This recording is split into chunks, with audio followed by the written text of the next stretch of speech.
Somos da CarbonFi, o podcast da Carbon Business School, a escola de negócios do mercado de crédito de carbono e finanças regenerativas. Bem-vindos à nossa análise sobre os bastidores do poder em Frankfurt. Hoje, a gente vai mergulhar numa história que parece até um thriller político, mas que, na verdade, envolve trilhões de euros. A gente está falando da corrida para ver quem será a próxima pessoa a ocupar a vice-presidência do Banco Central Europeu, o BCE. Exato. E é uma disputa que, assim, à primeira vista, parece uma coisa super distante, né? Algo para especialista em Bruxelas. Mas a verdade é que a decisão final vai, de um jeito ou de outro, mexer com o nosso bolso aqui no Brasil. É exatamente esse o ponto. A nossa missão aqui hoje é decifrar como essa disputa de poder vai, primeiro, definir o futuro da economia europeia e, o mais importante para a nossa conversa, como isso vai alterar o fluxo de dinheiro e as regras do jogo para a economia brasileira.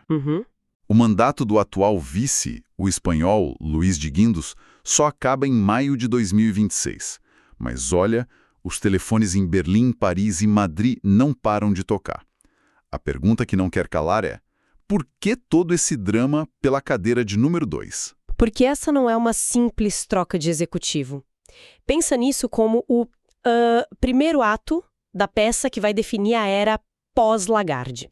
A presidente do BCE, a Christine Lagarde, tem um mandato que vai até 2027. E ela iniciou projetos gigantescos que ela não vai conseguir terminar sozinha. Entendi. Então, o perfil de quem sentar na cadeira de vice agora vai ser decisivo para como a Europa vai lidar com os seus maiores fantasmas, sabe? E quais seriam? Bom, a economia alemã que não decola, a conta multibilionária da transição energética e a ameaça constante de fragmentação política que olha sempre à sombra o ouro. Essa escolha basicamente desenha o mapa do poder para a próxima década. Ok, então vamos abrir esse mapa. O primeiro nível de análise que a gente vê é pura geopolítica. Quase um jogo de war. As fontes que a gente analisou mostram uma tensão clássica que define quase tudo no BCE. O norte contra o sul. Exatamente. É a falha geológica da zona do euro. De um lado, você tem o bloco que o mercado apelidou de Norte Frugal. Ali a gente tem Alemanha e Holanda na liderança. São chamados falcões ou hawks. E o que eles defendem, essencialmente? Para eles, a obsessão número 1 é manter a inflação na meta de 2%, custe o que custar. Se isso significar um crescimento econômico mais lento, um pouco mais de desemprego, que seja, a estabilidade de preços vem em primeiro lugar. E do outro lado do tabuleiro, imagino, a visão é bem diferente. Completamente oposta. É o chamado Sul endividado, com França, Itália e Espanha.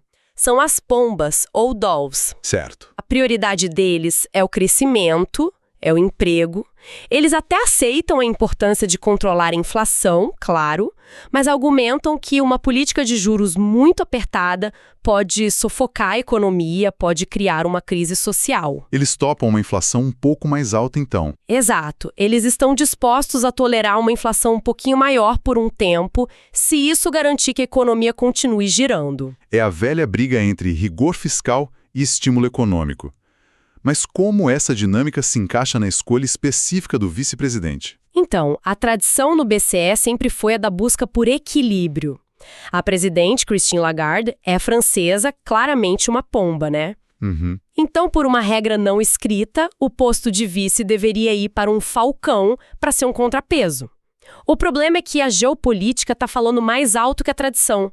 A Espanha, que hoje ocupa a cadeira com Luís de Guindos, não quer abrir mão dela de jeito nenhum. Quer manter a influência. Exato. E o Norte, claro, não está gostando nada disso. Imagino. Nem um pouco. Figuras como Christian Lindner, ministro das Finanças da Alemanha, estão dizendo abertamente que o Norte perdeu a voz no Conselho do BCE.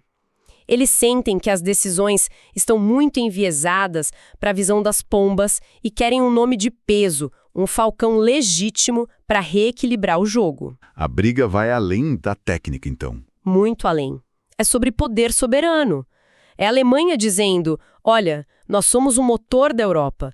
Nossas preocupações com a inflação precisam ser a prioridade. E essa cadeira de vice tem um poder real, né? Não é só um voto a mais na mesa. Pelo que eu entendi, o cargo tem atribuições bem específicas e muito poderosas. Exato, precisamente. E aqui a conversa fica ainda mais interessante. O vice-presidente do BCE não é uma figura decorativa, de jeito nenhum.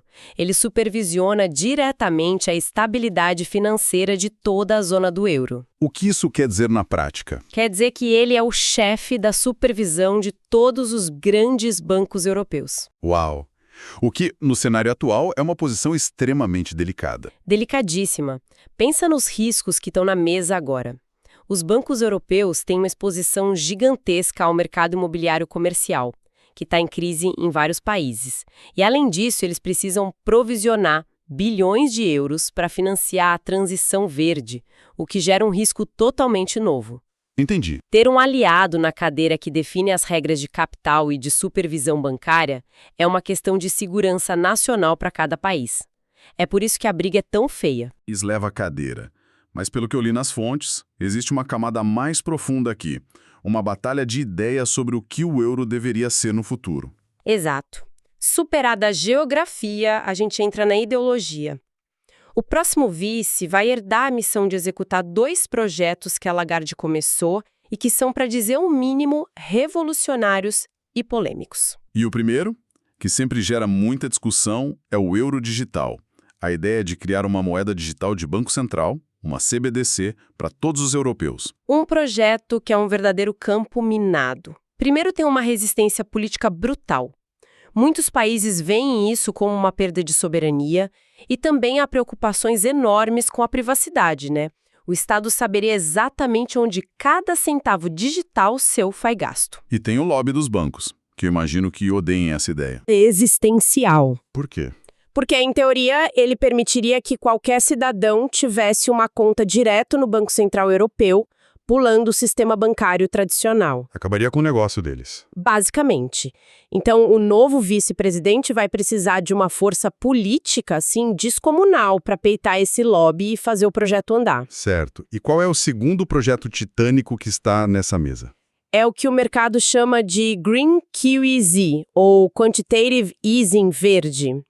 Basicamente, é a ideia de usar o balanço trilionário do BCE para ativamente combater a mudança climática. E aqui a coisa fica realmente interessante porque isso força o BCE a fazer uma escolha sobre a sua própria identidade, sobre o seu mandato. Totalmente. Isso abre uma bifurcação de caminhos.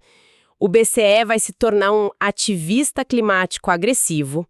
Isso significaria, por exemplo, criar regras que punem os bancos que financiam projetos de petróleo e gás, ou, na prática, aumentar as exigências de capital para esses empréstimos, tornando-os mais caros. E qual seria a outra opção? A outra opção é se ater ao princípio da neutralidade de mercado. É a visão ortodoxa defendida pelos falcões. Eles dizem, olha, o meu único trabalho, meu único mandato é garantir estabilidade de preços, não sou eu quem decide quais setores devem receber crédito, o mercado que decida. Certo. E a escolha do vice vai dar o tom de qual caminho será seguido. Exatamente. Isso me parece ter uma conexão direta com o universo do nosso patrocinador, a CarbonFi. Essa discussão sobre Green QE é o centro do debate sobre finanças regenerativas. Sem dúvida. O que o BCE está discutindo é, na essência, como usar a política monetária para precificar o risco climático. Instrumentos como créditos de carbono e títulos verdes, que são a especialidade da Carbon Business School, seriam diretamente impactados. Se o BCE decidir, por exemplo, aceitar só títulos verdes como garantia em suas operações, isso cria uma demanda massiva por esses ativos e muda completamente o jogo. O mercado financeiro está, nesse exato momento, tentando ler nas entrelinhas para adivinhar quem estaria disposto a apertar esse botão. Ok, tudo isso parece um drama europeu de alto nível, mas a gente precisa trazer isso para a nossa realidade. Como, na prática, essa escolha em Frankfurt mexe com a vida de uma empresa ou de um investidor aqui no Brasil. Olha, a conexão é indireta, mas ela é extremamente poderosa. Existem 2 canais principais. O primeiro, que é mais óbvio e imediato, é a via cambial. Certo. O impacto no câmbio. Como isso funciona? É a matemática básica do mercado. Se um candidato falcão, mais duro com a inflação, for escolhido, a expectativa é de juros mais altos na Europa por mais tempo. O que torna o euro mais atraente. Isso. Mais gente querendo comprar euro significa que o euro se valoriza contra o dólar e, por tabela, contra o real. E na prática, para a economia brasileira, um euro mais forte significa o quê? Bom, para quem importa da Europa é uma má notícia. Máquinas, equipamentos, tecnologia, tudo fica mais caro. Mas para quem exporta para a Europa é uma ótima notícia. O nosso produto fica mais barato e mais competitivo lá fora. Entendi a via cambial. Mas as fontes que nós lemos sugerem que há um segundo canal, que seria ainda mais estrutural e potente. Sim, e se a via cambial é uma marola, essa segunda via é um tsunami silencioso. É a via bancária. Via bancária. Parece um pouco abstrato. Como uma decisão de um comitê em Frankfurt chega, na prática, a um gerente de banco na Faria Lima. O mecanismo é direto. Pensa nos maiores bancos que operam no Brasil. 2 deles, o Santander e o BNP Paribas, são europeus. E são gigantes aqui. Certo. A sede deles, o cérebro que define a estratégia, está na Europa e responde às regras do BCE. O efeito é em cascata. As regras que o novo vice-presidente impor sobre a matriz do Santander lá em Madrid descem como uma ordem direta para a filial aqui no Brasil. Especialmente as regras sobre risco climático. E é aí que o Green Kiwi encontra a economia real brasileira. Exatamente.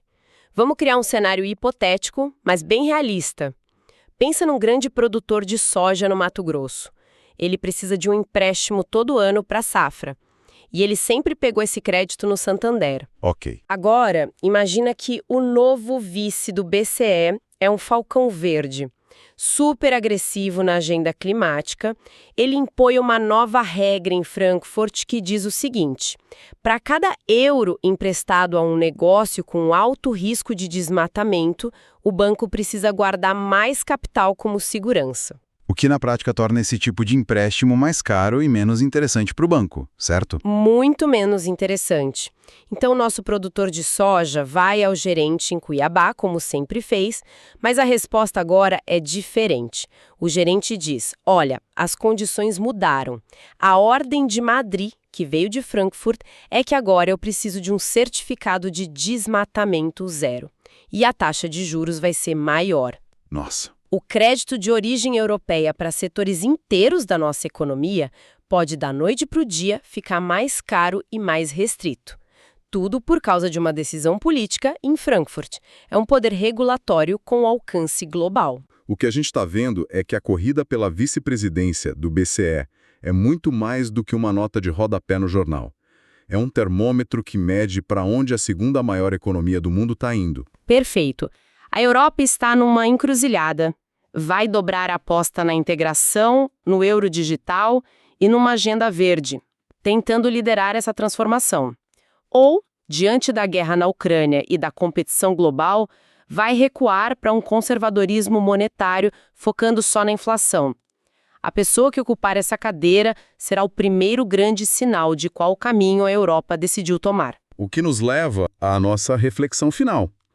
Qual é a grande pergunta, a questão provocativa, que essa disputa deixa no ar para o futuro? A discussão dentro do BCE sobre penalizar bancos que financiam combustíveis fósseis ou o agronegócio não sustentável é a prova de que o risco climático deixou de ser um assunto para o relatório de sustentabilidade.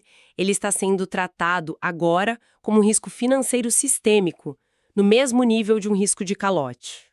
E qual a implicação final disso? A pergunta que fica é: se o BCE, uma das autoridades monetárias mais influentes do mundo, der esse passo, o que impede que outros façam o mesmo?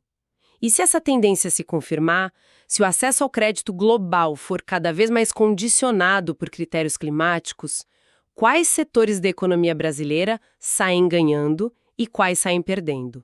E talvez a pergunta mais importante: se o crédito europeu para financiar a parte do nosso agronegócio começar a secar, quem vai preencher esse vácuo? O capital chinês? O árabe? E sob quais outras condições, não apenas financeiras, mas geopolíticas? É a nova geopolítica do crédito nascendo diante dos nossos olhos. E para mais conteúdos sobre o mercado de crédito de carbono e finanças regenerativas, siga a Carbon Fi para se manter sempre atualizado. até!